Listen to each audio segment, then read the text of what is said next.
મોટો કેટલો વરસાદ પડ્યો હોય હા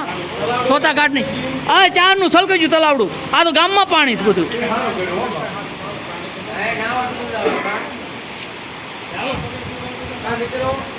અને મિત્રો ત્યાં ભૂલી જવાનું આ ગામમાં ગીરી ગયા પાણી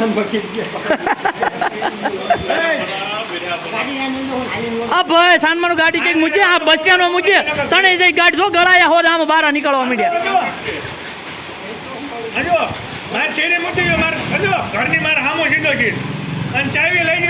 તળાવ જેવું થઈ ગયું ગામમાં એ તોય મજો જો તો